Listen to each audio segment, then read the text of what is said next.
Hey! This is JJ and Alex. I made a name for myself, I told you I won't be denied. As you wrap up your day, it's time to get your fix of the teams you live for and the sports you love. This is JJ and Alex, presented by G2G Bars on 97.5, the KSL Sports Zone.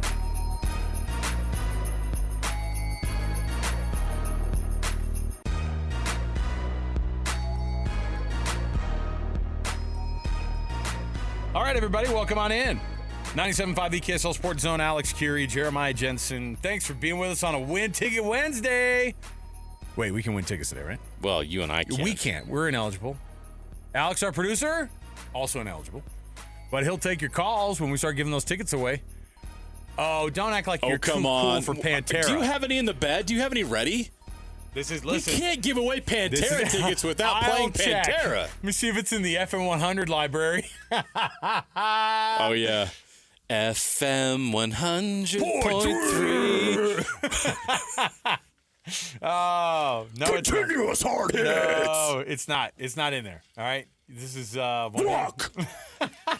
Excuse you. Oh my goodness. There's so many things for us to do today. There's so much for us to get through. Yeah, like play Pantera. My question is this though. Well, we'll get to Pull it up on YouTube. We have a lot of Pantera. Well, maybe not. They do have some language issues. Oh boy. This is not Pantera that I grew up with. No. Nope. That's not it, and I don't like it. YouTube and it. Now, find Walk on YouTube. Do it. And blank out all the curse words, all right? Just real quick. All right. Welcome to the program. Yes, we do have Pantera tickets to give out. That's the thing. That's what we're going to lead with. Come on. We got so many things to jump in. By the way, last time I just looked, this is where conference tournaments are the most hilarious in college basketball, right? This is why we watch. This is why we watch. If you're a big Big 12 fan, by the way, Iowa State, take care of business against Cincinnati, just like we thought they would. 20-point win. You get a rematch of BYU and Iowa State tomorrow. Are you kidding? That is awesome. Okay? Great. Amazing. Colorado was playing West Virginia. Now, Colorado already snuck through the first round with an upset win, right? And as I'm looking at it right now, oh boy, 37 seconds left and the Buffs are up 4.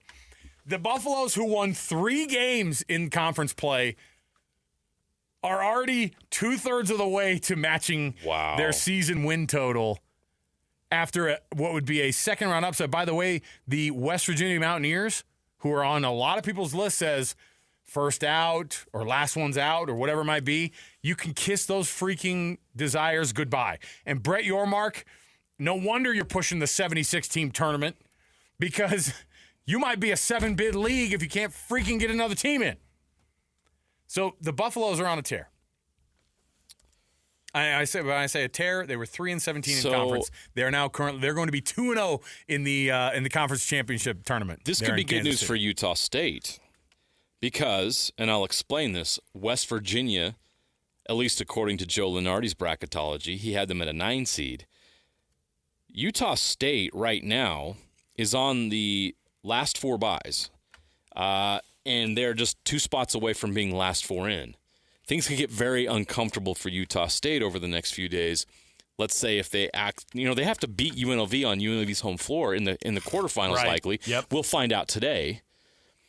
That's not a comfortable spot for Utah State if the Aggies lose that quarterfinal game. So that type of a loss, at least moving down a couple seed lines. But West Virginia losing to Colorado, that'd be huge. Would probably help Utah State maybe swap a spot with them. There you go. Maybe. Baylor is last 4 buys as well, so Baylor's also excited about the West Virginia loss. Do you remember? I was actually looking at this today. Baylor was the preseason number 7 team. Kansas was the preseason number 1 team. Mm-hmm. Houston was the preseason number 4 team. Guess where they are? Number 4, right? Like, so that's the only one that's been pulled out. Like, I think this is a conversation we had the other day with somebody who was like, yeah, they've underperformed. Like, the Big 12 has underperformed compared to with what we thought they were going to get. There was a lot of teams that are doing exactly what they thought they were going to do. And in like a case like BYU, they've overperformed compared to what the expectations were a little bit. But you got to get 8 or 9 teams in if you're the Big 10 or the Big 12, because the ACC is going to get 13. The Big Ten's probably going to get 10, maybe 11. And so you don't want to be that conference that's already – look, this is what you have. You're supposed to be the basketball conference while these – the SEC's a football, the Big Ten is a big football. You guys had kind of surpassed them in basketball, at least for a minute. You don't want this. You got to be – Yeah, the Big 12 got 9 last year, probably only going to get 8, and now you're looking at West Virginia being on the bubble. Jeez. TCU's pretty much done. They're toast because they lost that game. Yeah, I think that this is a very uncomfortable moment for the Big 12 because West Virginia is just planting themselves firmly on the bubble with this loss. That's a bad loss. Yep. In a tournament setting. It's crazy. These conference tournaments matter. They really, really matter, and I like that they matter. Because it's the most important time of the year, right? If you're not playing well right now, why do you deserve to go to the NCAA tournament if you're one of these bubble teams? Because what are you going to do when you get to the NCAA tournament? All of a sudden, the light bulb's going to go off. Look, whoever won the SoCon. Oh no, it was Wofford. Yeah. Wofford won the SoCon. They were the 7th seeded team in the tournament of their conference tournament. Yeah. They were 18-13 on the season. They By have the way, a center that's 6'4" that shoots free throws granny style. Yes, he does, and he actually misses most of them. Like yeah, if you're going to do that, he's a 35% free if you're going to do that, go full Barry Brothers. Go full Rick Barry. Taught him how to do it. Come on. It's a crazy story. All right. Here's what we're going to do. We got to kick the show off officially. Basketball is already streaming. I'm already full on in the March Madness. I'm watching Lamar and McNeese State for the Southland Championship. This is one of the funnest days because there's so many games going on. Yes. So much drama. Yes.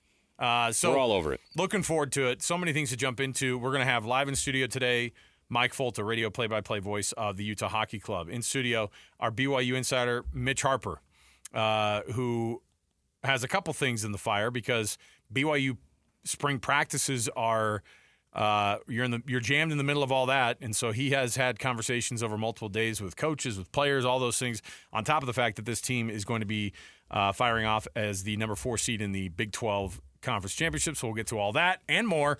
Tons to jump into here. Let's get to the cut. Our show brought to you by G2G Bars, all natural ingredients and no preservatives. Make the G2G Bar the perfect protein bar. But let's get into the cut officially right here, and let's do it.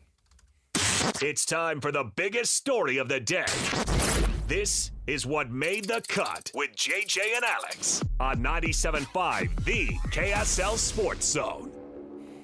And, of course, Trajan Wealth bringing you your cut this hour.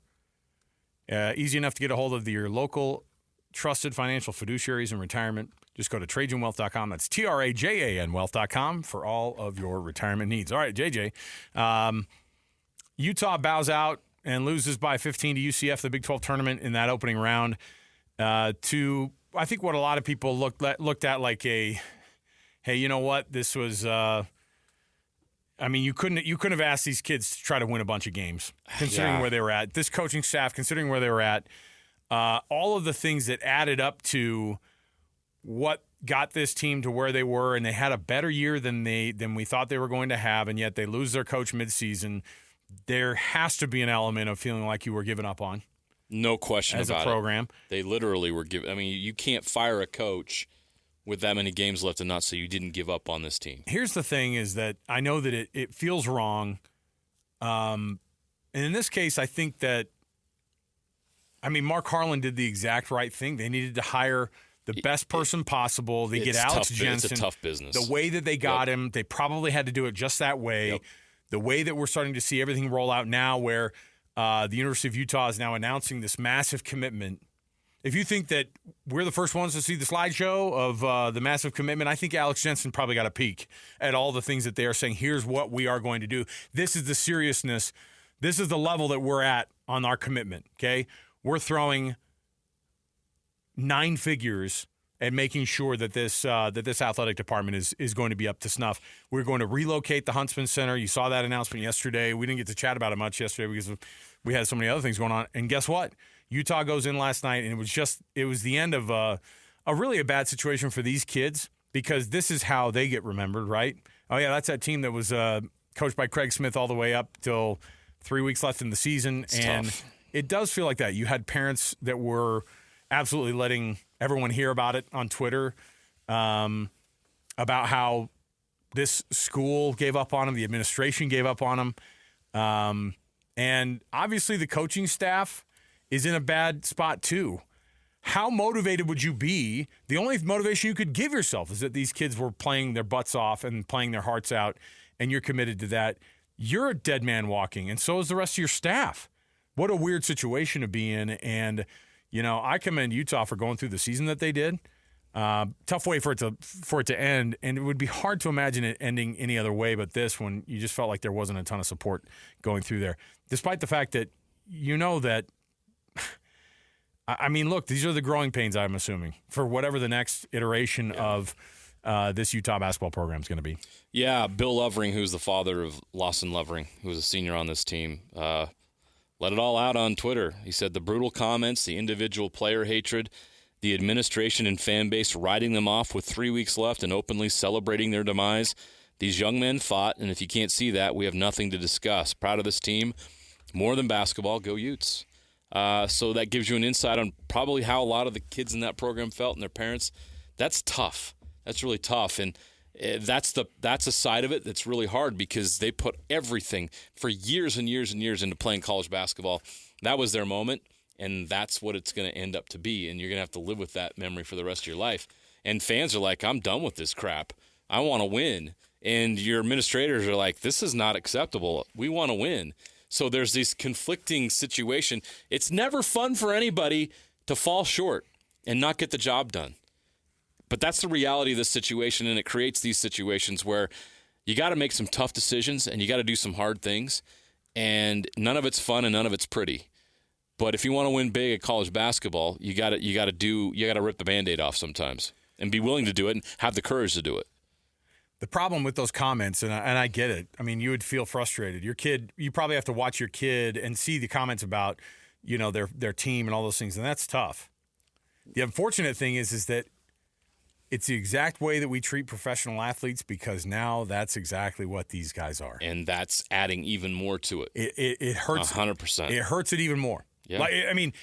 It's more painful. Now, here's the real problem is, I don't know how much the NIL deal would be for Lovering, right? I mean, like what would we be talking about? We couldn't even guess. I couldn't even venture a guess. I wouldn't know. Because one of the issues that's been coming up is that I don't know if there's enough monetary commitment to this program. And I think that you probably had to show Alex Jensen, hey, here is the monetary commitment that we're having, not just relocating. There's got to be money flowing to these players. There's got to be money flowing to these top prospects. There's got to be, and by the way, all of those things that you are asking for your program to be big boy basketball, and I'm talking the same type. These guys are getting paid more than the players, with inflation even. Right. These guys are getting paid more than the dudes in the 70s in the NBA were making. You know what I mean? It's true. And it's crazy, because when guys got to the pros, all bets were off. We could go after you. You know why? Because this is your job, man. And I pay X amount of dollars to be able to go to this thing. And now fan bases feel like they have an extra voice, because why? Not just because their money might be donated to the school and maybe they'll do something nice to the athletic department one day if they put enough of my pennies together and combined with a lot of other alumni and whomever. Now it's, I gave money to this program and to that kid. You know what I mean? Uh-huh. And now you have these expectations. And so it's made it worse, because we're living in this weird thing, JJ, where we still have a foot in this amateur sports. And I think for us to really be able to handle this the right way, we probably have to divorce ourselves totally from the idea of this sport and collegiate athletics ever being amateur again. It's at this level, it's not. It hasn't been for a while. Yeah. And we need to stop with the treating these situations like it's your local high school kid. It's not the same. These administrators, do you think this administration, the ones that you're saying, like the administration wrote us off, it's not that they wrote you off. It's the same reason that corporation made those cuts, because despite the fact that they might have these really great people who work for them, it's a freaking business, and that's the awful decision that they had to make those cuts, to make this cut, to do this thing over here. It's uncomfortable. It's really uncomfortable. But that's the world that these guys live in now, and it's never, by the way, it is never going to go back. It's never going to change. There's no version of any type of whatever you thought college football or college athletics was. It's never coming back. So we have to stop pretending like we have to have our feelings spared all the time because, unfortunately, when you have situations like this, people are a-holes on social media. I get it. Yes, they are. I get it. And none of those things are ever excused, even at the professional level, people who take it way, way too far. However, there's no version of this being an amateur sport, and that's the reason that people – and by the way, with the betting that's been added in on top of it, and this is an illegal state for us to bet on, but what do you ask when you ask athletes who played across the league in the NFL, in the NHL, in the NBA, they have people who come up and say, you lost me money, screw you, buddy. You know, I mean, they've had that. You know that, and so people get in their DMs and message them and tell them how they ruin their life. You think these college kids aren't going to be getting the same thing? Yeah. And I just hope that they can get enough compensation for their trouble to be able to say, you know what, this is my job. I got to do better. And that's it. From the coaches all the way down. You wanted one shining moment. You wanted the glory. You want the NIL money. You want all the great stuff that comes with being a college athlete. You have to accept that the other side could be the scorn. It could be not getting the NIL money you thought. It could be the negative stuff. You have to be willing to take the risk that while you're striving for those great moments, you could get some of the bad stuff. And unfortunately for Utah, those young men in that program coming to a Big 12 team that was a Pac-12 team, had high expectations and high lofty goals, and to see it end like that is tough. Yep. But that's the risk you run when you want to play at this highest level. Only 68 teams get in the NCAA tournament. Only so many teams have winning records. So only so many teams get a chance to move on. And when you're not it hurts, it stings, and you're left with the feelings that a lot of Utah players have today, and it sucks. But this is the business that they're in, and it really has become a business. And I think it's really tough for some people who have kids that play that got into it thinking that this is just fun. It's basketball.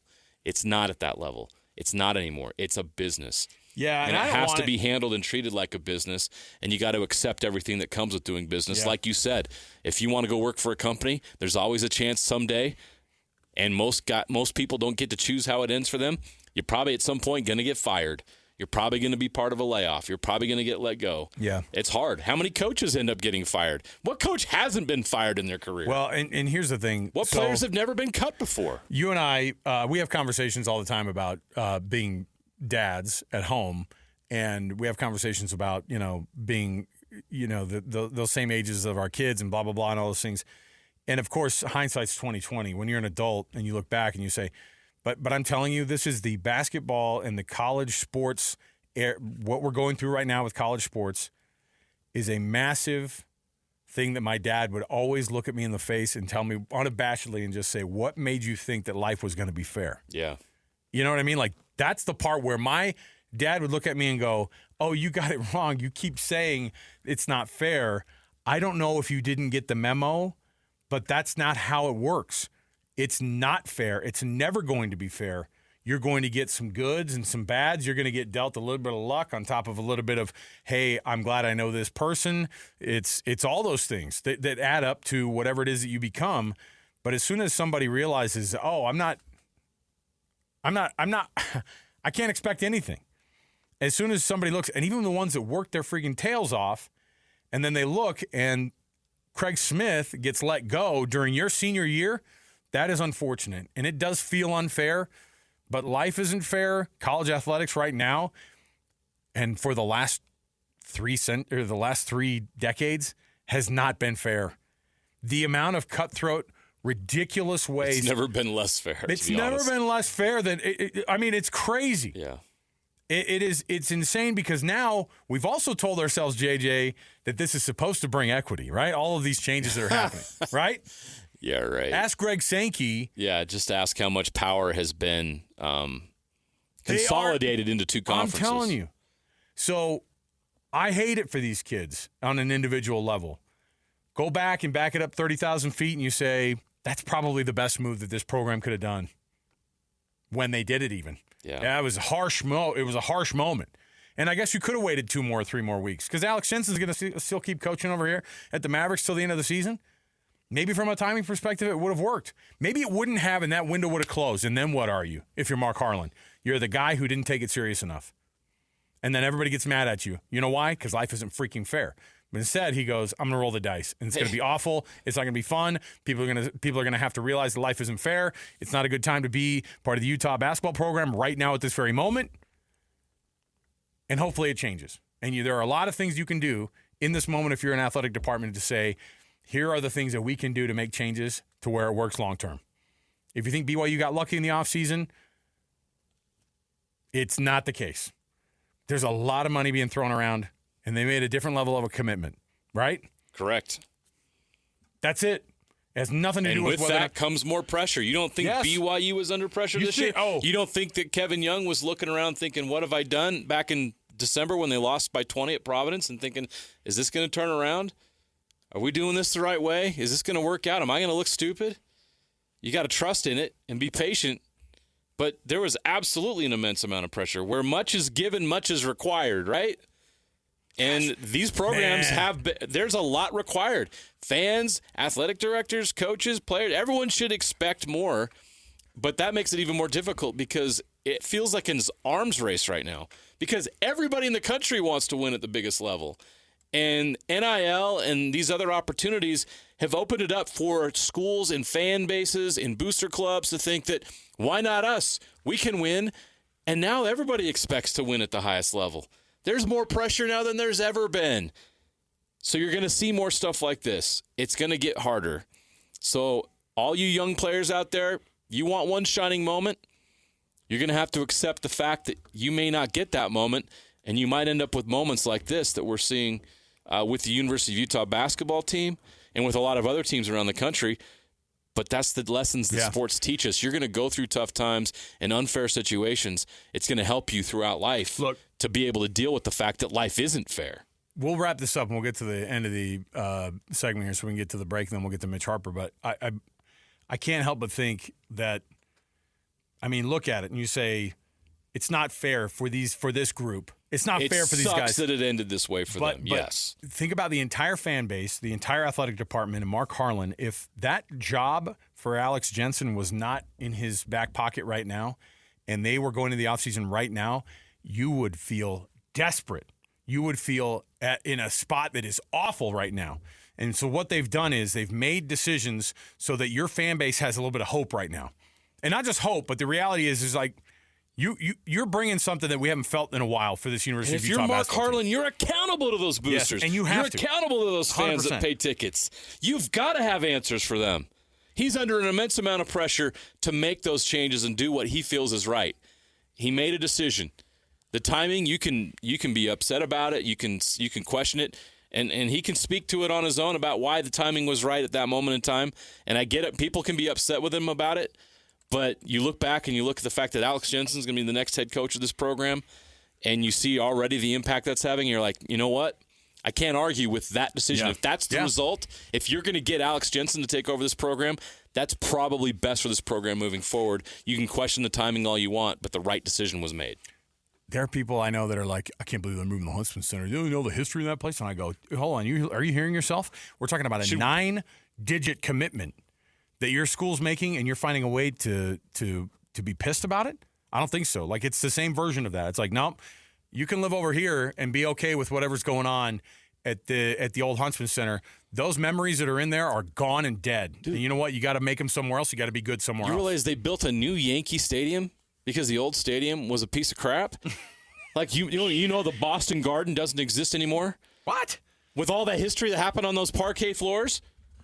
You gotta move on. You gotta move forward. You gotta progress. You gotta grow. You gotta fix old buildings. You gotta build new stuff. And life you gotta let fair. go of the past. And life's not fair. You can't live in the past forever. You gotta move forward, and that's what this University of Utah basketball program is trying to do, with a little bit of a hold on the Majerus era. Got to grasp onto that. You still have those folks who are like, 1984, man. I'll never forget it. BYU, Utah, they all do it. Everybody does it. All right, we'll take a break. We'll come back. We've got more to go. Sorry to get that. I had to get it off my chest. All right? So we'll kick things off with Mitch Harper next. We've got traffic coming up around the corner. Don't miss any of it. Stay here, 97.5, the KSL Sports Zone. Ladies and gentlemen, the biggest name. You're locked into JJ and Alex. with the insight and analysis on the teams you can't live without. Presented by G2G Bars. This is 97.5, the KSL Sports Zone. It's time to get the inside info on BYU with Cougar insider Mitch Harper of KSLSports.com on 97.5, the KSL Sports Zone.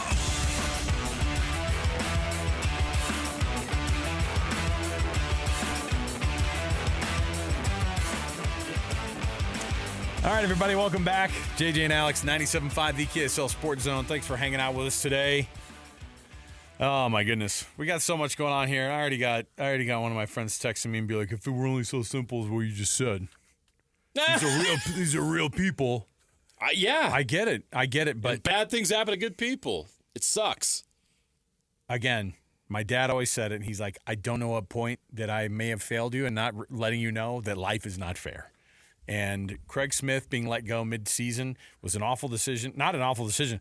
It was a difficult decision to make that ultimately is a Band-Aid you ripped off to improve the program, and I think that's the end of it. And it is hard. And Utah losing last night to 15 to UCF, not the way they wanted to end the season. And there's probably only one or two kids on that team that are still gonna have a scholarship here in the next month. And that coaching staff leaves, and then all the awkwardness that goes along with that. But you know what it was in the name of? Making your program better than it's been in a couple decades. I don't know. That might be pretty good. That's what you go for, and that's why you make those decisions. And we are not in high school sports anymore, everybody. These guys are paid. So yeah, we get critical because you can. You know what I mean? So it's tough, and I feel bad for those kids, and it's an awful place to be in, but it was bad timing. You know, your senior year happens in that moment. It's not good. Hey, by the way, you can nominate that youth sports volunteer that you know for the Hercules Hero of the Week. The way you do it, submit that nomination, KSLSports.com/contest, and you can listen every Thursday. JJ and I roll those off. We'll have one for you tomorrow, and we celebrate the efforts of those local volunteers who do an awesome job in their neck of the woods. And so you can do the same thing, KSLSports.com/contest. They get a prize from Hercules First Credit Union and from Beehive Meals when they get nominated and win. All right, Mitch Harper, our BYU insider for KSLSports.com, joining us in studio. Mitch, good to see you, man. Hey, good to be here, guys. Happy to be on. All right. Let's. It's not even going to be a coin toss. Let's start with basketball because I mean we were knee deep in football talk and philosophy on how to balance the rosters, which is fascinating conversation to me. Like that, it is insanely cool and weird and wild. We need to take a whole show in the summer. I can't wait just talk about those things because we have no idea what we're looking at. And even though it's trying to be regulated, good luck trying to regulate all those things. And so we're going to see stuff happen, and you're going to see some guys get real creative because, like we said before, if you think that this is a fair situation, it is not. If you are cutthroat and ruthless and you want to be unfairly given an advantage, you will do it. And you'll say sorry later as long as you have a national championship up. Mitch, let's talk about basketball, though. BYU basketball, waiting for what we were all kind of hoping for, or maybe some people were really scared of it happening again, but a top 25 matchup, number 12 Iowa State, number 17 BYU, tomorrow to kick off the quarterfinals of the Big 12 Championship. You cannot ask for a better start to the tournament for BYU. It's a great matchup, and it's one that BYU matches up really well. Since BYU joined the Big 12 last year, they've had double-digit leads in all three games against TJ Otzelberger's Iowa State teams. And, Iowa State's a team that defensively just takes away the inside the arc. But, for teams that have that great spacing and can knock down threes at a high clip, teams like BYU thrive in that matchup against Iowa State. So this is a really good matchup. And, there's been conversation about, well, should BYU want to win this tournament? They're already a lock for the NCAA. To me, you want to go win it because you got a chance to go hang a banner, something that you haven't done at BYU since 2011, and even Jimmer's years. You didn't win a conference tournament. You haven't done this in 24 years. 2001, Mitch, right? When the last time they won, wasn't that in Vegas? Yes, McKelly Wesley. That was Terrell 24 years ago. Yeah, they've only won 3 conference tournaments, and I just think that because no matter what happens in the NCAA tournament, you'll always be a remembered team by being maybe the first to one, win a Big 12 title, but then to bring a conference tournament title for the first time in 24 years. So go win the thing and continue, as Kevin Young talks about, stacking the days, stack them up and go into the March Madness with a ton of momentum. When they're already in that place, but I just think you should go out and go to try to win the thing. So do it a little further on that. What is at stake for BYU over these next 3 days if they're able to get hot and go on a run? How much can they benefit when it comes to Selection Sunday? I think they could get up to a 5 seed potentially and what helps BYU, and it's probably not thought about much, but playing morning games. We're talking with some of the bracketologists out there that forecast these brackets. I was talking with Rocco Miller, and he said usually the selection committee, they have the bracket locked in by Friday night before Selection Sunday, and then that Saturday and the Sunday, it's maybe potential bid thieves and things like that. Case in point, last year Iowa State hammered Houston. Many people argued that Iowa State would jump to a 1 seed. It had no impact. They stayed on the 2 line. Houston was at the 1 seed as well. So I think that honestly playing early games, playing Iowa State and potentially Houston, assuming Houston, of course, gets by Colorado, who's rolling right now, that would be outstanding for BYU if you could get those wins. And then you're probably talking about the 5 seed territory for BYU. And I think that would be a great place to be because then you're not having to deal with a 2 seed or a 1 seed. If you're in the 8-9 spot, you're playing similar opponents in that potential round of 32 as a 4 seed. So I think that's maybe the highest BYU could go if they could get on a little bit of a run in Kansas City. Kevin Young obviously has gotten exactly what you want to get to, which is that moment where you're peaking, which we saw this BYU basketball team did not peak last year at this time. We saw them, everyone was excited. That net ranking was up all year long, right? And then we were like, oh, my goodness. But the basketball has just gotten better and better with Kevin Young. What has he done? I think somebody brought up how, now he's really dialed in. Oh, we were talking with Jonathan Tavernari last week, and he goes, his lineups now have been kind of figured out. The rotations have been good. He's figured out, and there's also a part where you got to get guys to buy into what that part of their role is going to be and what that spot on the roster is for them. How much of that has contributed to where Kevin Young has gone, okay, now I feel comfortable with this. I mean, they feel good with 9 or 10 dudes that they're rotating in and out of these games. They do, and I think in a strange twist, it maybe helps a little bit that Cannon Catchings is a little bit banged up, and I say that lightly just because it's just one less guy. BYU's got so many options that they feel like they can any one of those 9-10 guys could emerge as the featured guy on a given night. Against Utah, it was Dawson Baker, who had gone more than a month without scoring in double figures, and he emerges with a 15-point effort. So I think that Kevin Young, I think, has also had the chance to navigate college basketball and understand maybe the flow, the style of play, the officiating in college basketball. It's just completely different than the NBA. It's really a different game than the NBA. It really is. And I think that was a little bit of a learning curve for him. I mean, case in point would be going back all the way to December when they played Providence. They were trying to just one-on-one hero ball with Yegor Demon, and that was not working. This is not Kevin Durant. You still got to have a great collection of players in a team, and they've done a good job of that. And I think what's been probably the most impressive aspect is that, expanding the rotation, once the season is over, you've built a team where everyone felt like they got theirs. And I think that's a unique aspect to this team where, most teams you look at by this point, you go, okay, that guy, he's probably portal bound because he hasn't done anything. I don't look at anyone on this roster, the top of the rotation, say they would be a lock to go portaling because they've had significant moments this season. And I think that's, a testament to Kevin Young and the confidence he's instilled in everyone and the opportunities he's given everyone every single game. BYU had a great year last year, their first year in the Big 12. But I don't know if you remember, Mitch. I think I said to you in the first half of that Duquesne game, is like, here we go again. This doesn't feel right. You could just sense and feel that this something was wrong and something was off with the team. I guess they were, I don't know what it was, if they were tense or whatever, but it was like a here we go again moment. My question for you is, why would this year, what's different about this team this year that's going to be or allow them to have better NCAA tournament success than the past regime? I think they're a more physical team. Last year, remember that second half against Duquesne? I think it was their they got pushed around by Duquesne. Fousseyni Trame. I remember Noah Waterman was battling Trame, and Trame just basically picked him up and slammed him, got a technical, and said, "You're not going to get us." Like, it was basically a tone setter for the rest of the game that you might try to throw that punch, but we're going to throw even more at you. Wow. So I think that BYU is a more physical team this year. I know that they've struggled against teams like an Iowa State that pressure a lot and are really physical with their defense. They had 29 turnovers against Iowa State last meeting in Ames, but their physicality with Foose and Keba Keita, that's, I think, a difference compared to last year.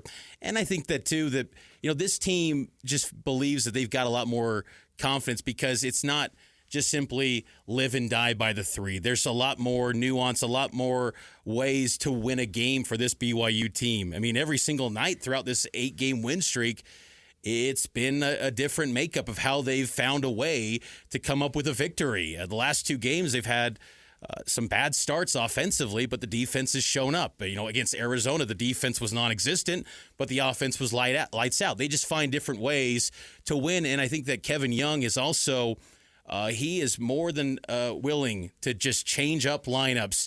I mean, that last meeting against Iowa State, he played 9 guys in the first 4 minutes of action. He was just trying to find a lineup that could hit a shot early on because they couldn't hit anything.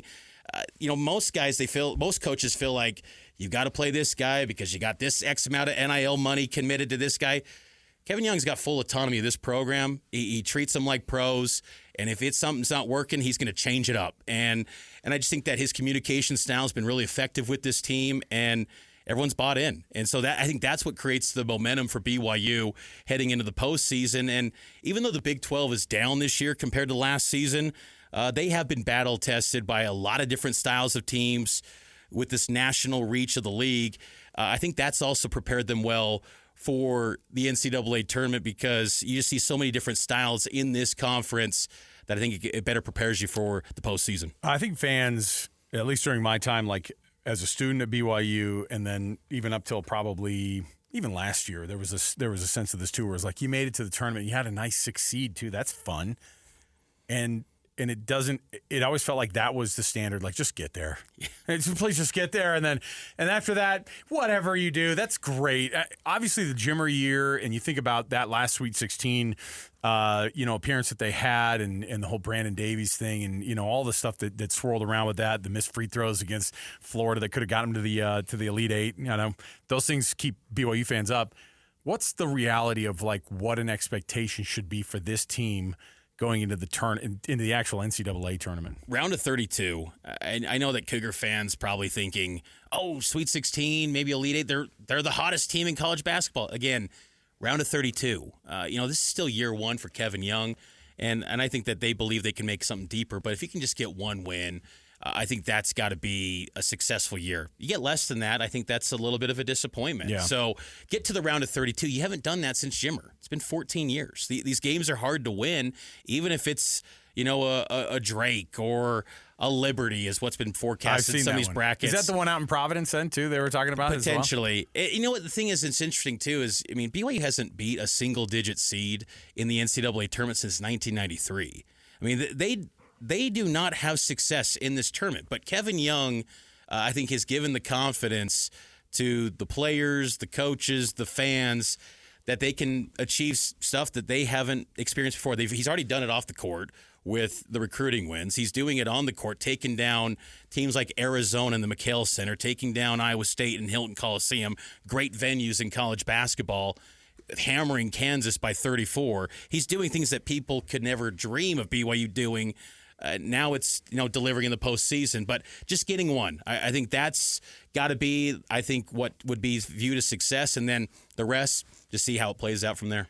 So, who did they beat? Who were the 2 teams they beat in the? I know Gonzaga was one of them. Wofford was a 14, and then Gonzaga was an 11. And Gonzaga won their first round game as 11 seed. They beat St. John's, who was a 6. And that was in Denver. But, yeah, you got to – The year before that, they beat Florida, who was the 10 seed. Right. Yeah, you got to go back to, 93 when they beat, I think it was SMU or Virginia in the Huntsman Center. It's been a long time. Isn't that crazy? Since they beat a single-digit seed. Yeah. So if you can get to that 5-6 territory, that'd be a huge win for BYU in the seed line.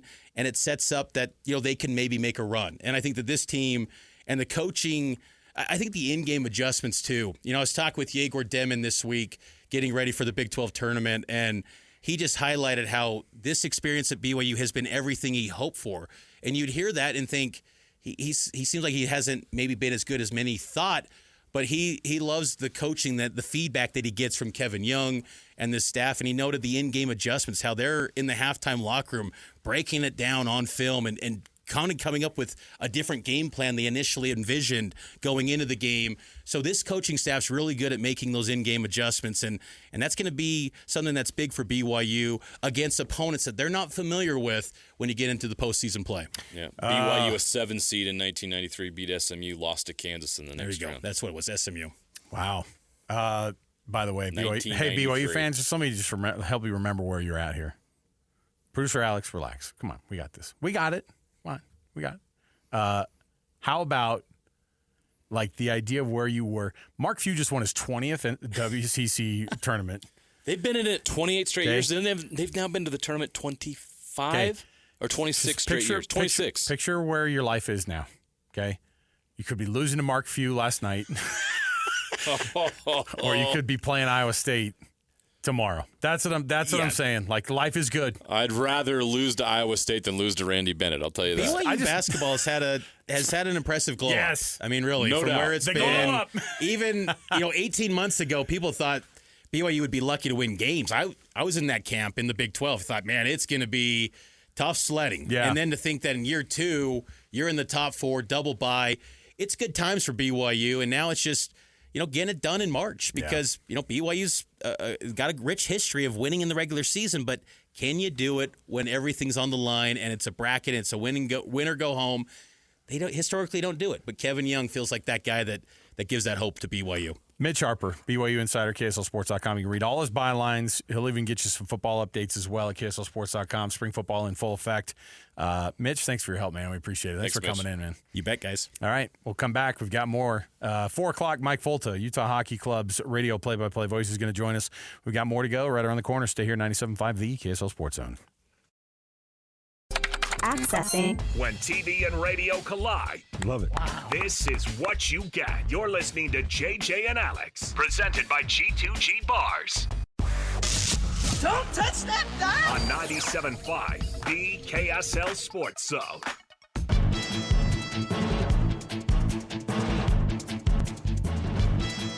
right, everybody, welcome back. JJ and Alex, 97.5, the KSL Sports Zone. Oh, my goodness, you know what that breaking news sounder means? There's some breaking news to be had, yes. The breaking news this hour for the Utah Jazz is all brought to you by the good folks at Paris RV. The best selection and lowest prices of the year right now happening at Paris RV. Check them out, parisrv.com. JJ, from the Utah Jazz breaking news desk, what do you have? The Jazz just got a slap on the hand from Commissioner Adam Silver. They're in trouble. The Jazz have been fined by the NBA $100,000 for violations of the player participation policy. According to Shams Charania of ESPN, the violation occurred when the Jazz failed to make star forward Lauri Markkanen available against the Wizards on March 5th, as well as other recent games. Do you think that's the Wizards going, dude, we were supposed to lose that game? Do you think that was listen, if Lauri plays, do the Jazz lose to the Wizards? $100,000, small price to pay, right? It's painful right now. It's the price to pay when you're going to coop, but when you have to poop for coop. Poop for coop. Quit it. Oh, well, so there you go. I actually have a little bit of a smile on my face because I'm like, this is phenomenal, right? Like, this is, if you don't think this team's making an effort, I'm not even just saying, like, taking aside all that. I'm saying if you think that this team isn't actively trying to figure out a way to make sure that the future is bright, then you're dead freaking wrong. You can't out-tank the Utah Jazz. Can't do it. We were the first to be eliminated officially from playoff contention. We were the first to get fined $100,000 this year. Hey, by the way, what about Lowry's lower lumbar? That L4 is sore, man. You can't ask him to go out and play on a night like that. You want him to get on a plane? Dude, in a league where LeBron gets a splinter and he's out? Come on. You're going to go after the Jazz and Lauri Markkanen? Come on. All right. That's lame. There's your breaking news. Mike Folta has just sat down in studio. We're going to get to Mike here right around the corner. So jump in. Your 4 o'clock hour gets kicked off with some hockey talk. And Mike, of course, fresh off of the road trip of the century. And then we're back at home with this Utah Hockey Club tonight taking on the Anaheim Ducks. This is a big one. It's a Western Conference matchup. 2 teams who are battling for points. They need it. They both need it. So stay here. 97.5 KSL Sports Zone. Your home for the best coverage of the Jazz, Utes, and Cougars is right here on The Zone. This is JJ and Alex, presented by G2G Bars on 97.5, the KSL Sports Zone. What's this music apropos of? I don't know what we're going here with Thriller. Was it just in the system? Is that what's going on? It was in the system We since just October? came off an overtime Thriller. You know what? Come on, this Alex. is why he gets the big bucks. Jeez. This is why the television guy We've got to explain is this. in the room making sure that we understand how things are going. Welcome back. It is JJ and Every Alex. game this team's in is a thriller right now. Our program, For better or worse. I know. Our program brought to you by G2G Bars. All natural ingredients and no preservatives make the G2G Bar the perfect protein bar. Let's kick off the hour here with The Cut. Mike Folta, the radio play-by-play voice of the Utah Hockey Club, joining us here in studio. So let's get right to it. It's time for the biggest story of the day. This is what made the cut with JJ and Alex on 97.5, the KSL Sports Zone. And an incredible selection of Kia, Subaru, Chevy, Jeep, Dodge, or Ram. It's the Doug Smith family of dealerships, and now the Mitsubishi brand is welcome to the family as well. Nobody knows cars like Doug, and nobody knows this hockey team like Mike Folta, radio play-by-play voice of the hockey club. Oh, it's the last few months of being able to call him the hockey club, by the way. You got to put that pin on your jacket in the old time capsule. Like, my kids were like, Collector's item this there. just jersey. You're going to have to give me a new one, Dad. And I'm like, yeah, right. Be worth $500 on It's generic. eBay. It just says, Unless Hockey Club wins in the voting. That is one of the 3 names that's Come up on, for Mike. voting. That's like the Sharks making the Stanley Cup playoffs. That's not going to happen. Listen, I appreciate it. You're a company Already man. eliminated. You're a company man. It's fine. I get it. How has it been with this team since the Four Nations Cup? It just feels like everything's been dialed up a little bit more. Overtime, 1 point, like stealing a point from Toronto the other night, massive. Only getting a point against Chicago, right? There's all these moments where the team, but you get this message like the team's figuring some stuff out here, and they're coming together at a really good moment, and they're playing exceptional hockey compared to where they were at the front end of the season, and of course with guys out. And so, where's this team right now in terms of where the attitude is in the locker room? You see them after morning skate, things like that, and at all the games. Where's their attitude right now as a club? Yeah, well, I think the attitude's good, first of all. They have points in 6 of their last 7. I think there's a general knowledge that they haven't played up to their standard the last few games, although in the second half of that Toronto game, they were fantastic, and they controlled the pace of play against one of the best teams in the league, that being the Maple Leafs. I mean, they've erased multi-goal deficits in each of the last 2 games, coming back to force overtime in each of those last 2 and pick up critical standing points. But we've been saying that this team, they're playing playoff games right now, or these are must-win games right now. And we've been saying this through February into March, and we still have 18 games to go, including tonight. And I keep waiting for the dam to break. I keep waiting for this team to kind of fold under the pressure. And I thought in their last game on Monday against Toronto, they're down 3-0 in the second period. I think, okay, here it comes. Like, here's the collapse. This is where this team kind of reverts back to the mean a little bit, and they bow out of contention a little bit, and maybe here we go on a slide. But instead of that, they're down 3-0.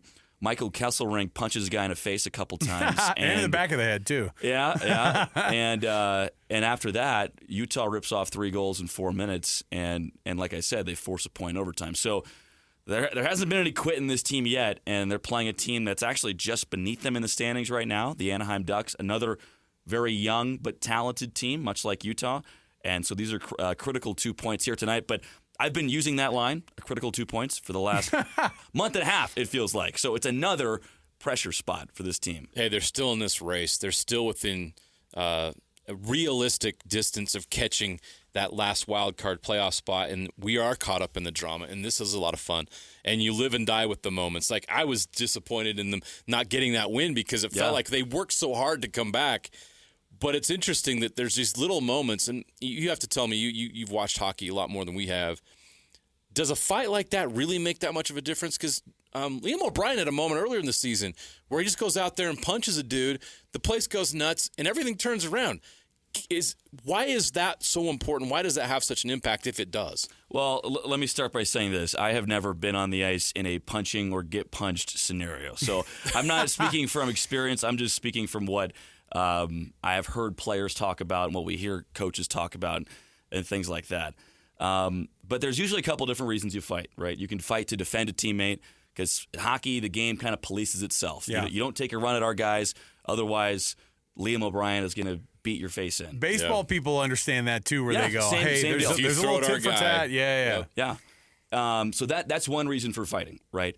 Another reason for fighting could just be passion of the moment. There's a big hit or something, and then there's a scrum in front of the net, and then two guys they have some angst and they go at each other. Boom, they fight, and then they're okay.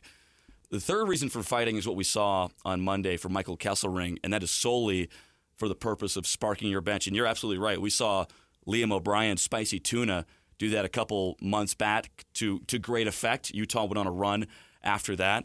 And it's really cool seeing like the shot splits, the goal splits, the time of possession splits before and after fights, because they are rare. It is rarely a static graph. Usually that fight is the Rubicon, so to speak, and then after that fight, it's a totally different game. And Utah was much better after the fight. That Kessler, I mean, he looked right to the bench and he was firing him up saying, let's go. You can see Clayton Keller on the bench during the fight, slamming his stick on the boards, like screaming at Kesselring out there.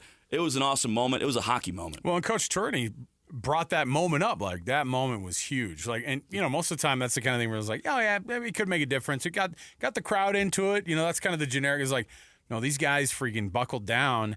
And he said the whole bench, the message that they're sending to each other, and you see Bear on the on the bench there, kind of overlooking everything, and you don't see him say much ever, but he knows exactly what's going on with that team. When they had the 2-man advantage, I think for that 40-second glimpse in there, I think it was when it was either 3-2 or maybe even 3-3. They had the 2-man advantage for like 40 seconds.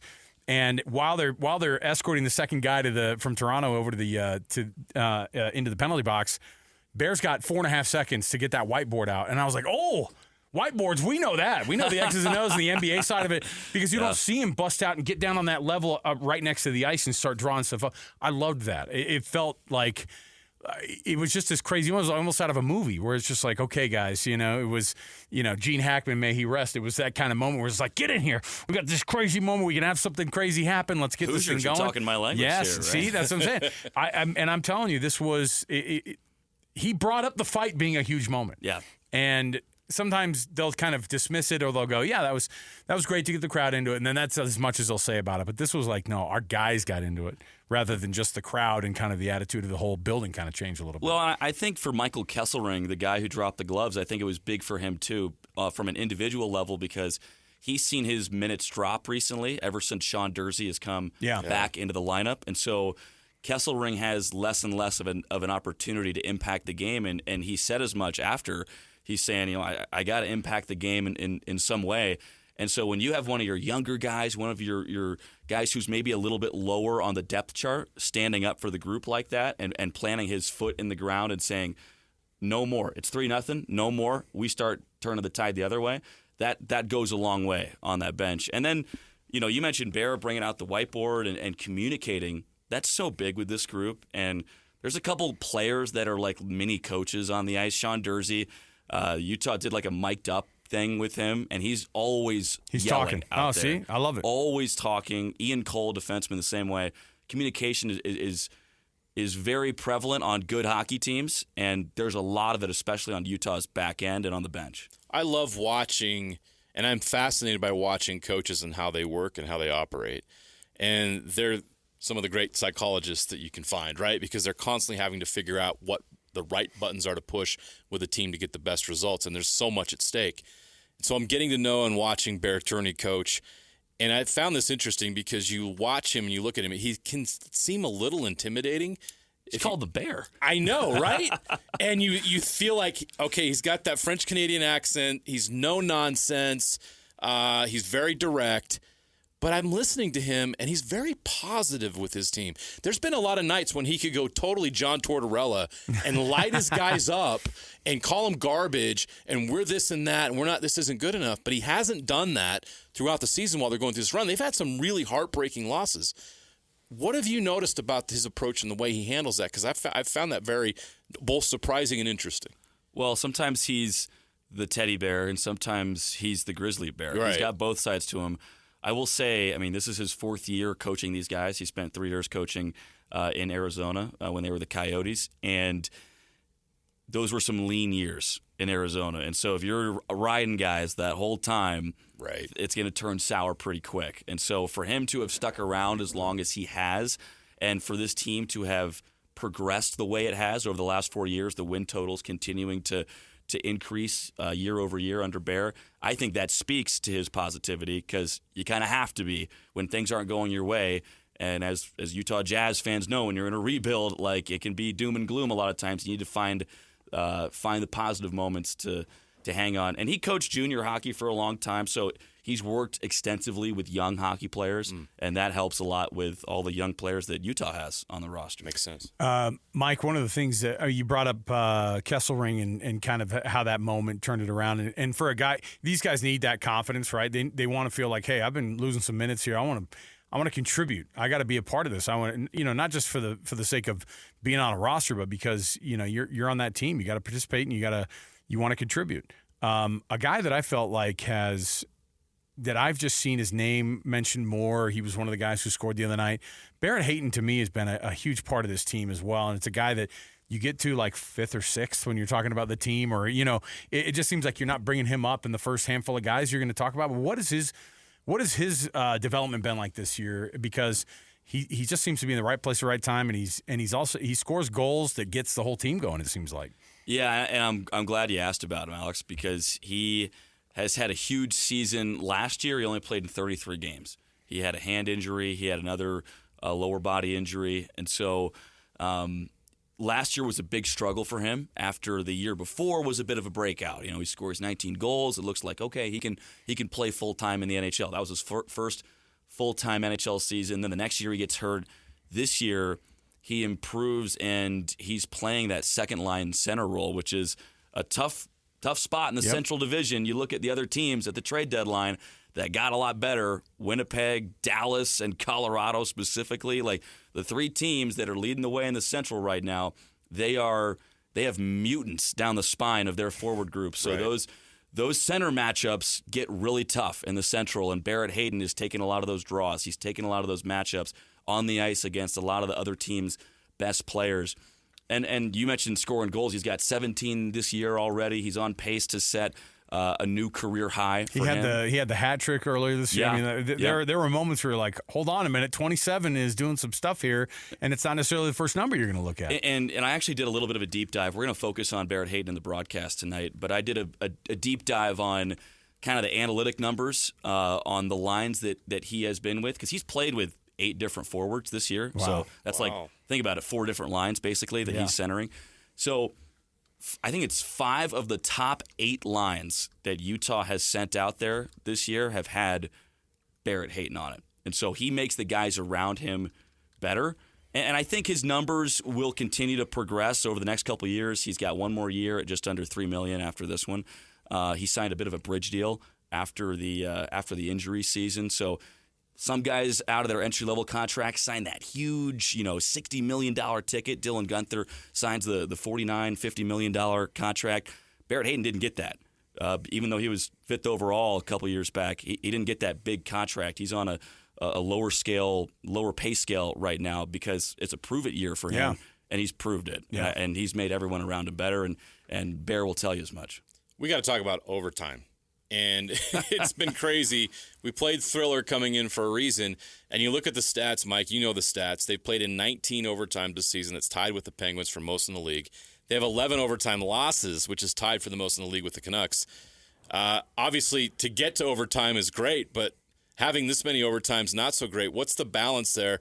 What should it be? And how does the team look at the fact that they've had so many overtime games? I think that goes to show the great parity in the NHL. Yeah. I think it goes to show how close Utah is. because they're going to overtime against a lot of good teams. I mean, they just went to overtime against the Toronto Maple Leafs, right? And lost close in a shootout. I think what stands out to me, and that's kind of another focus of our broadcast tonight. You guys are on it, by the way. Holy smokes! We got the memo. Hey, yeah, I got the talking no, that's what I'm points. saying. He didn't send us a weekend, thing. That's a lot of good guesses here. That's good. So Barrett Hayden and close, tense games. Those are two of our focuses. We're dialed in. But this team is, I think, second in the league in terms of one-goal games, like games decided by one goal. They've played 31 of them already this year, which that plays into how many overtime games they're playing, right? They also lead the league in amount of time in which the game is tied. So think with me here for a second. Like, they average around 25 minutes per game in which the game is tied. So These games are close that's every what night. I'm saying. Like every You got single all night. these new hockey fans in Utah. They have heart problems right now because of this. Yeah, my cholesterol's a mess. How are you getting through it? Oh my gosh! But that's a lot of pressure minutes for these young guys, and that's exactly what you want. Bill Armstrong, the general manager, was telling us he didn't make any moves at the deadline because he wants to basically hold the young guys, the Logan Coolies, the Josh Dones, the Dylan Gunthers. He wants to hold them over the fire. Gotta grow and up. see what he's got here, and that's exactly what we're getting this year. We're getting meaningful games, and hopefully those turn into playoff games by April. Good stretch here. Nice Western Conference matchup, obviously, tonight. Got to stack some W's right now. You got to beat these teams to get in this. This is thing an enormous solidly. stretch. Yeah. It's an enormous stretch. Ducks here at home. Then you guys hit the road, go up to Seattle, take on the Kraken. You got to steal that one, right? Like, that's a team that you can That's pounce not one on. that they should steal. They should beat Seattle. Yes, you got to go up there. Like, there's no ifs, ands, or buts about it. And then the big one is, of course, the Canucks. Yep. 2 days later, up there at their place. And the good news is this team's good on the road, good at home. I mean, they've gotten better at home, and they've been good on the road. They've been very, very good out there and about. And it's a Sunday matchup, and that one's going to be a 4-point swing. The possibility of it being a 4-point swing. Then you go to Edmonton before you come back and host the Sabres on March 20th. So a little stretch of Seattle, We're gonna learn a lot. Vancouver, and Edmonton. We're going to learn a lot. After The tonight. opportunity is there to flip this thing their way. It sure is. You know what? It's a ton of fun. If we were talking about finding the team for keeping a guy out, to try to make sure you get those good. I'd much rather have these conversations. I know. So we were talking about it too. There's none of this next year. This is the 4th year of the rebuild. There's not going to be this is the 5th year of the rebuild next year. We're talking about the stuff's getting done. Yeah. And this team next year, it's going to be. That's the plan. It's all out there. It's That's all the out plan. there. So we're looking forward to it. To defend Lauri Markkanen, I mean, he's a hockey guy, right? Yes, he is. He'd be out there if he could. No, he's from Finland. so. Well, no, we went to one of the games my kids and I went to. He was sitting ringside with Ryan Smith. So, and Micah Potter. He brought Micah Potter with him too to be like, hey, I'm gonna teach you about some hockey here, man. Let's get going. So I've seen him at the games. It's cool. Have you been hit in the face with the puck yet? By the way, Mike, any of that? I've never been hit in the face by a puck, but I've been hit in the face by a stick. I feel like a lot of broadcasters are getting injured this that year. poor guy up in Buffalo. I know, but he Rob got hit. Ray. Oh, he got yeah. hit Twice. We've he got got hit Nick twice in like a Olczyk. week. Yeah. Olczyk got hit. Well, someone had a great line that they don't feel as bad for Rob Ray getting hit with the puck. They feel bad for the puck getting hit by Rob Ray. He was an old school fighter for the Sabres back in the you day. know That's what? a tough guy. I was gonna say and of course, if he drops the F-bomb on the broadcast, everybody goes, yeah, you deserve it. You can have that one. Yeah. You hit in the face with I a get hard it. piece of rubber, you're good. We can't judge him. That's Nick for sure. Olczyk is too pretty to get hit in the No, face by listen, one of those. listen. You guys, the whole crew does a phenomenal job. So you can tune in, of course, right here. The game tonight between the Ducks and the hockey club. You're going to get it's an 8 p.m. puck drop. That's a 7 p.m. pre right here on the KSL Sports Zone, your radio home of the Utah Hockey Club, and you'll hear the radio voice of the Utah Hockey Club, Mike Folta. Mike, thanks for hanging out, man. We appreciate it. That's it, guys? No trash talk? We'll wait till next week. All right, thanks. We have to see how the Big We have Ten to see how the Big Ten plays out. tournament shakes out. All right. It could be a tough Wednesday for you next week. Purdue fan and all-around good guy, Mike Folta. So we'll take the break here. We'll come back. We can't give you a chance to brag about your Boilermakers. Not yet. I'm not going to do that. Not right now. We'll see how things shake out. We'll come back right around the corner. We've got tons more to get to. We're walking you up to Jazz coverage tonight as well. The Utah Jazz facing off tonight. You're going to get a Memphis team that is very, very good in Memphis. 6 p.m. Ball the tip off, and then you're going to get, of course, a 5 p.m. pregame. Stay here, 97.5 the KSL Sports Zone.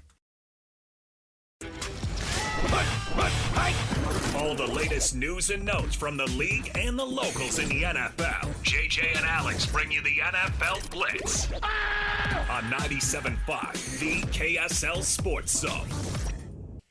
Welcome back. I don't even know where to start with this. I do, actually. This is Give the away reason, the tickets. This is the reason why we're here on a Wednesday. It's the only reason we come in. It's a Win Ticket Wednesday right here on 97.5, the KSL Sports Zone. And that music is, of course, Pantera. You can't just say Pantera. Wait, pop me up a little bit. You have to say Pantera. Oh, my goodness.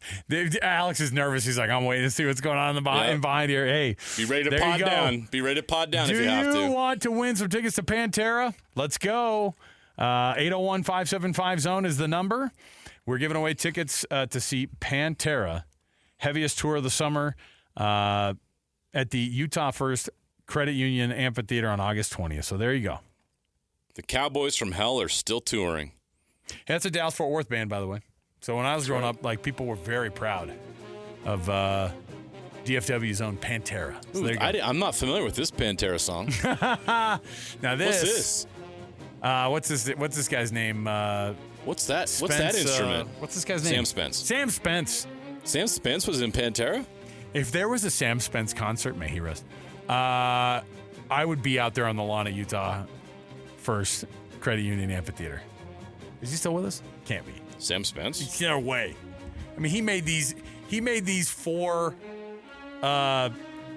what's his name for Sable Senior. You know what I mean? Sam Spence lived a long life, but he's no longer with us.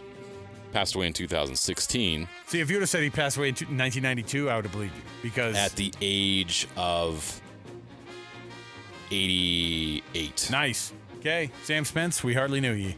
So he's bringing you, of course, this music. 801-575 zone, by the way, caller number 12 for those Pantera tickets. All right, I just didn't know if I gave the phone number out or not. Josh Allen didn't want a new deal to kill the Bills' salary cap. The extension, of course, gets him to $250 million guaranteed. What a great sacrifice by the quarterback of the Bills who said, hey, I just didn't want our salary cap to go crazy. Just get me $250 million guaranteed, and I'll be fine.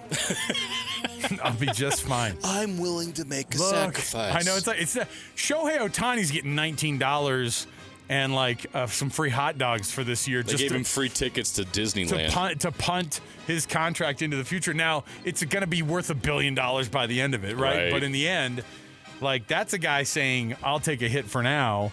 The guaranteed money that Josh Allen's getting is not exactly the charitable move by him, but they did also just add Joey Bosa, who's agreed to a 1-year, $12.6 million deal to be coming off of the edge there for the Buffalo Bills. That team continues to build in the offseason and get better. It's as big of a deal to sign Josh Allen as it is, or to re-sign and extend Josh Allen for that much money, and it's worth every penny because it's a quarterback in the NFL. It's a MVP level quarterback it's in the NFL. It's a young quarterback that just won the MVP. Yes, and you locked him down in Buffalo. You got to pay him out, man. Yes, you got to do it. So, but Joey Bosa getting there, I mean, that to add to that Buffalo defense, it's and guess what he said? Yeah, I'll take a raise because they were going to offer him $10 million at San Francisco. I'll take a raise, but more importantly, that San Francisco team does not have a shot at a ring for another little while. Right. So look, you got Bosa on one side, you got Greg Rousseau on the other. They look pretty good up front. That's going to be a tough defense. Hey, Von Miller, is he? He's looking for work right now. Right off into the sunset? No longer a Buffalo Bill. All right. We'll have to wait and see on that. Speaking of no longer with their team, as of today, the Rams officially informed Cooper Kupp that he's going to be released. Much to the dismay of Kelly Stafford, who's like, I can't believe they would do this to my husband. He's not going to say anything because he doesn't have guts, but I will. Keep Cooper Kupp. I just informed my son today that his number 17 jersey for Puka Nacua is no longer applicable. Uh-oh. He's gonna have to deal with it. Gotta go buy number 12 now? You know what though? No. You know what I did? He goes, I think it's great he's going back to number 12. I was like, okay. Because then he can say, Dad, I need a new jersey. I know, that's what he's trying to do. I was 17 and a 12. I didn't have the heart to tell him. I go, it's because Devontae Adams come to him. He's like, let's go. Because he's apparently, like our producer Alex, a bandwagon LA Rams fan. It makes me sick. He's like, he kept saying we about everything. We got Devontae Adams? And I was like, hold the phone. It kind of sucks. No, yeah, you guys did. You guys are going to be fine. Good for you. I said, but they're giving out Cooper Kupp. And that kind of broke his heart. But he's like, yeah, but we got Devontae Adams.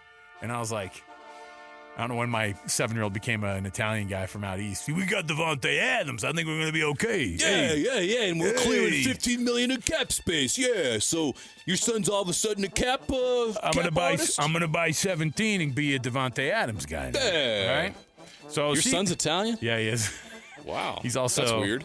Yeah, he's also. I want to look into that a little bit more. He's 67 and he's morbidly obese as well. 67 and morbidly All right. obese. The Seahawks have now reached a He was deal. in Goodfellas. You remember? Will you please? I just read this and it's pissing me off. Okay. Marquez Valdez-Scantling is going to be a Seahawk. Your Seahawks have had a great offseason. Signing receivers that can't catch. Come on. You brought in a quarterback who might have confidence issues. You're going to pay him $100 million. Might have confidence issues? We don't even know who last year Sam Darnold was. I know what I'm going to get this year with Sam Darnold out of the Seahawks. A lot of interceptions. It's going to be the other guy. All right. DeMar Hamlin just got himself a 1-year deal. He's going to return back to the Buffalo Bills. 89 tackles and 2 interceptions last year. Not bad for DeMar Hamlin, whose story is well known. But, I mean, like, he just keeps getting better and better. I don't know how you would be confident to keep going out and keep working out every day. I mean, I guess you get the doctors going, you're good. Yeah, the farther away he gets from the incident and just how much of a freak accident that was, it's fine. It's just great to see him continue to succeed and stick in the league. It's so hard to stay in the NFL. So good for him. All right. Next up. Oh, Marcus Mariota's going to stay with the same team this year. Hey, now. That's Look weird. at that. He's going to have to sign another lease on that apartment. He's going to be a commander again. It's going to be uncomfortable. $8 million to be a backup in the NFL. That's a mid-level backup, by the way. If you're Marcus Mariota, $8 million on a 1-year deal.